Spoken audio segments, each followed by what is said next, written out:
日は千切りキャベツのコンソメスープを作りました。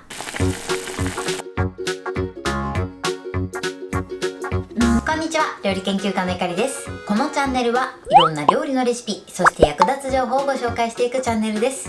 ぜひチャンネル登録して楽しんでみてください。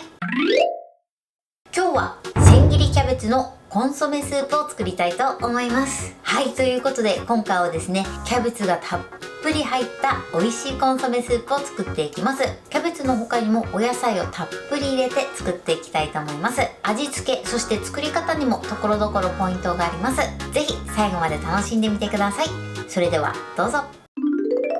それではまずはじめに具材の材料からご紹介します。材料はこちらです。キャベツ、玉ねぎ、人参、しめじ、ブロッコリー、ミニトマト、ソーセージ。今回はこちらの具材で作っていきます。まずキャベツですね。こちら4分の1個で約 300g になります。こちらの重さは目安にしてみてください。そしてその他のお野菜に関しましてはお好みのものを入れて作ってみてください。ソーセージに関しましてはベーコンでもいいかなと思います。そしてキノコもですね、えのきだったり、あとは舞茸でも OK です。お好みのキノコ類を入れてみてください。それでは続いてその他の材料をご紹介します。材料はこちらです。お水、顆粒コンソメ、料理酒、お醤油、有塩バター、塩、胡椒。こちらの材料で作っていきます。まず今回ね、コンソメスープということで、コンソメメインで作っていくんですが、そこに隠し味で醤油とバターを加えていきます。バターに関しましては、野菜を炒めるとき、そして最後の仕上げで使っていきます。なので 5g ずつ分けておいてください。ということで、早速こちらの材料で作っていきます。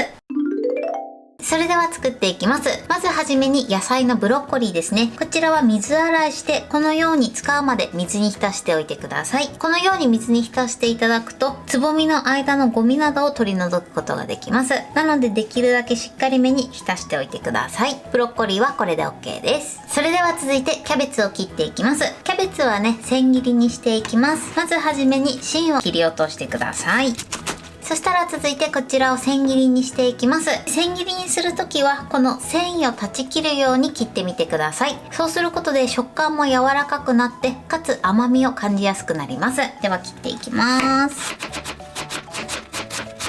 はい、キャベツはね、このように千切りにします。あんまりね、細すぎるとキャベツの食感が感じれなくなるので、気持ち太めに千切りしてみてください。そうしましたらこちらのキャベツはざるに入れます。そしてこのまま水洗いしてください。はい。で、このように水洗いしたら、あとはキッチンペーパーでね、水分を拭き取りましょう。はい。千切りキャベツの準備はこれで OK です。続いて玉ねぎです。玉ねぎは薄切りにしていきます。芯はね、切り落としましょう。そしてまた薄切りにしていきます。はい、玉ねぎはこれで OK です。今回ね、薄切りにしたんですが、お好みで角切りにしていただいても大丈夫です。好きな切り方で切ってみてください。それでは続いて人参です。まず人参の皮を剥きます。そしてまず1箇所スライスします。そうするとね、切った面が平らになるので、こちらの面を下にして、あとは薄切りにしていきます。そしたらこのように並べて細切りにしましょう。はい、人参はこれで OK です。こちらの人参もね、お好みの切り方で切っていただいても大丈夫です。それでは続いてしめじです。しめじはまずね、根元を切り落とします。あとはね、手でほぐしてください。しめじはこれで OK です。それでは続いてソーセージです。ソーセージはね、半分に切ります。このように斜めに切っていただくといいかなと思います。では残りも同じように切っていきます。はい、ソーセージはこれで OK です。続いてミニトマトです。ミニトマトはね、丸ごと入れるのでヘタだけね、このように取ってください。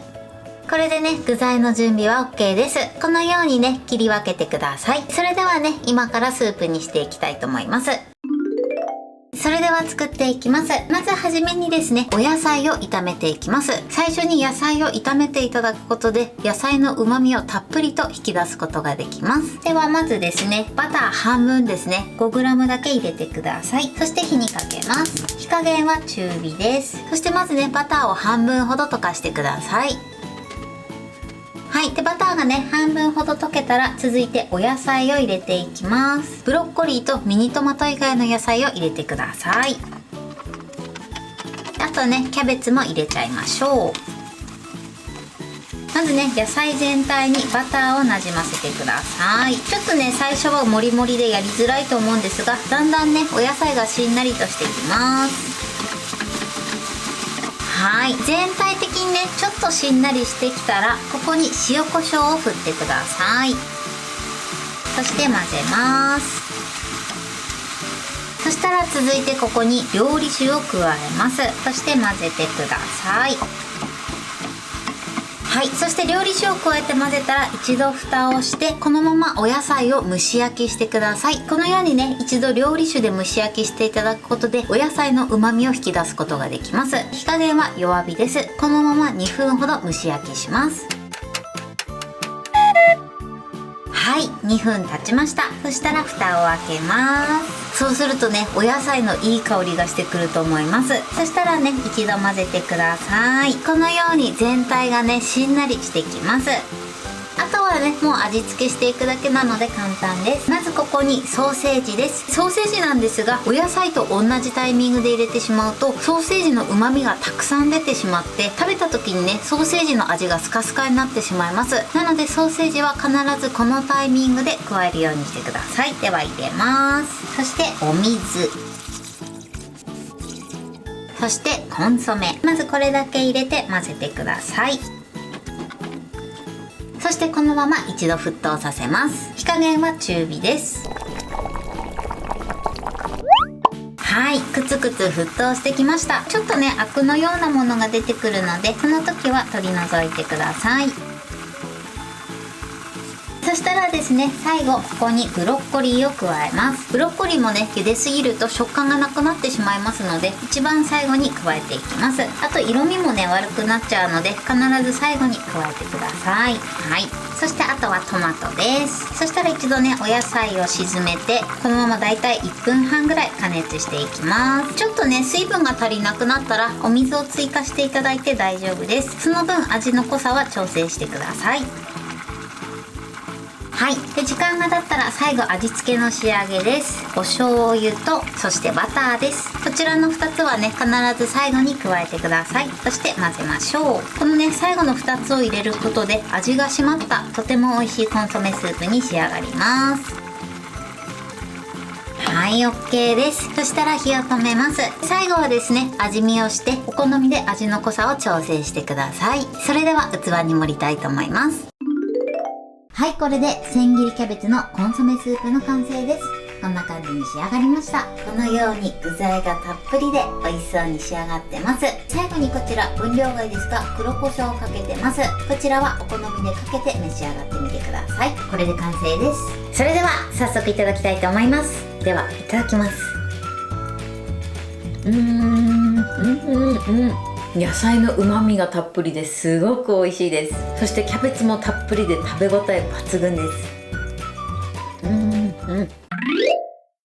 はい、ということで今日も美味しく仕上がりました。今回の千切りキャベツのコンソメスープのポイントです。まずキャベツなんですけれども、切るときは繊維を断ち切るように切ってみてください。そうすることで食感も良くなって、さらにキャベツの甘みも感じやすくなります。そして今回その他にですね、玉ねぎ、人参、しめじ、ミニトマト、ブロッコリー、そしてソーセージを加えました。その他の具材に関しましては、お好みの具材を入れて作ってみてください。そしてスープを作る時のポイントです。まず野菜にバターを絡めて、その後料理酒を加えて蒸し焼きしてください。そうすることでお野菜の旨味がアップしてとても美味しい仕上がりになります。そして蒸し焼きが終わったらお水、そしてコンソメを入れて沸騰させてください。そして沸騰したらブロッコリーとミニトマトを加えます。ミニトマトに関しましてはずっと加熱するとクタクタになってしまいます。なので後から加えるようにしてください。ブロッコリーに関しましてはずっと加熱してしまうとクタクタになってしまうのもそうなんですが、色味が悪くなってしまいます。なので必ず後からら加えるようにしてください。あとは仕上げて醤油とバターを加えてください。こちらの2つは一緒に煮込んでしまうと風味が変わってしまいますので、必ず最後に加えてみてください。あとは味見をしてお好みの味の濃さにして召し上がっていただけたらと思います。今回の分量でいくと4人分から5人分ぐらいあると思います。どのくらい召し上がるかによっても変わってくるので、こちらは目安にしてみてください。材料は手軽で作り方もすごく簡単です。とても美味しいのでぜひ作ってみてください。